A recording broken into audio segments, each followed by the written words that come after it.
Welcome to Var India News Hour. Cyber threats are mounting with untraceable digital transactions led by cryptocurrency. It is believed that cryptocurrencies like Bitcoin, Ethereum, Binance, and USDT will change the future of global finance, which affects how we secure these securities in the future. But with the rise in cryptocurrency comes the added risk of cybercrimes that only proper crypto cybersecurity can solve.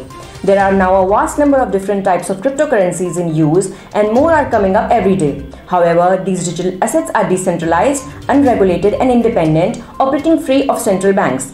This makes an excellent opportunity for cybercriminals. Cybercriminals can hack into cryptocurrency trading platforms and steal funds.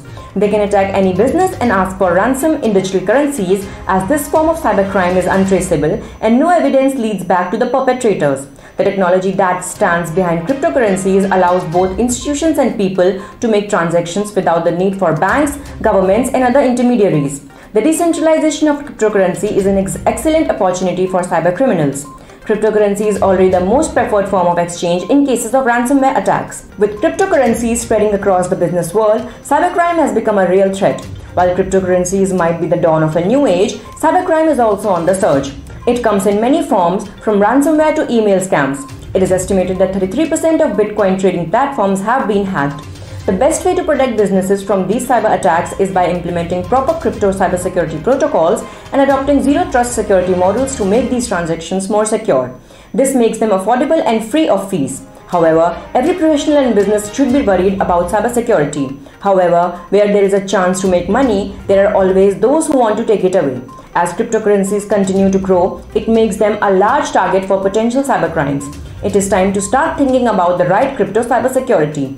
Every business that uses cryptocurrencies is the target unless they increase its cybersecurity measures. Cybercriminals can buy or sell virtual currencies without ever being discovered. Finally, having the right cybersecurity in place can protect you from attacks in the future. Let's look into today's headlines in Var India. NSE's big-ticket IPO set to get clearance from SEBI. The much-awaited initial public offering of the National Stock Exchange could be rolled out in the next few weeks, since market regulator SEBI is all set to allow the boards to refile its prospectus for the share sale. Sources told that NSE will launch India's biggest IPO, which is likely to be valued at over 2 lakh crore rupees. In the unlisted market, NSE's shares are currently quoting in the broad range of 3,000 to 4,000 rupees apiece. The NSE had first filed for its IPO with SEBI in December 2016, 2 months before incumbent SEBI chairman Ajay Tyagi took charge. Tyagi ordered the exchange to withdraw its offer documents since it got embroiled in the algo trading scandal. Now, after having taken legal opinion, SEBI is firm on allowing NSE to refile its prospectus. The NSE has challenged SEBI's Rs 1,000 crore penalty at the Securities Appellate Tribunal and is yet to accept there was any wrongdoing. In February this year, the Madras High Court stopped short of issuing a stay on NSE's IPO.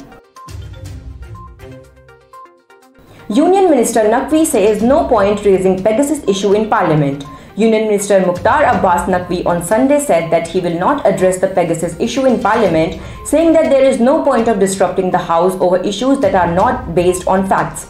Naqvi, who is also the deputy leader of Rajya Sabha, further said that the opposition should not link the upcoming winter session with assembly polls.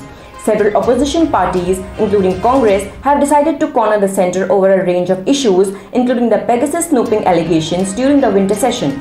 Naqvi further said that the BJP and Prime Minister Narendra Modi believe that there should be a mazboot, not majboor opposition, but unfortunately in their effort to lead the opposition, the influence of such parties is getting diminished. Hackers targeted FBI email system, sent thousands of fake messages. According to the agency and security specialists, hackers compromised a Federal Bureau of Investigation email system and sent tens of thousands of messages warning of a possible cyber attack. Fake emails appeared to come from a legitimate FBI email address ending in @ic.fbi.gov. The FBI said although the hardware impacted by the incident was taken offline quickly upon discovering of the issue, this is an ongoing situation. Both the FBI and Cybersecurity and Infrastructure Security Agency are aware of the incident. US and Israel joined forces to combat ransomware attacks. The United States will partner with Israel to combat ransomware, the Treasury Department announced on Sunday, with the two countries launching a joint task force to address cybersecurity.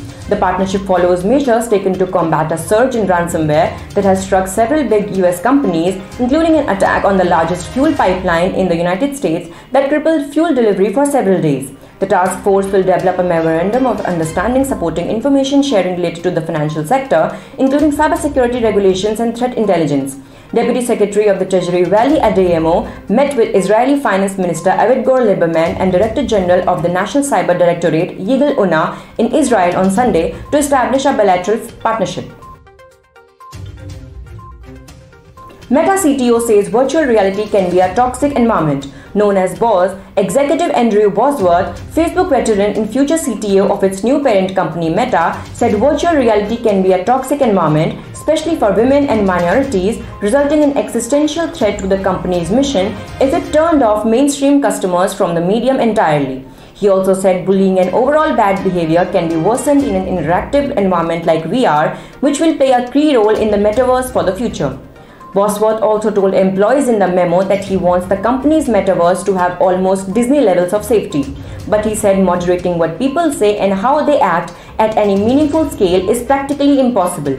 A blog post saying we want everyone to feel like they are in control of their VR experience and to feel safe on our platform. Bosworth later shared this post on Twitter. That's all for now. Please like, share, comment and subscribe to VAR India News Magazine. You can download the VAR India app from Google Play Store and Apple App Store for the latest news and updates. Stay tuned. Thank you.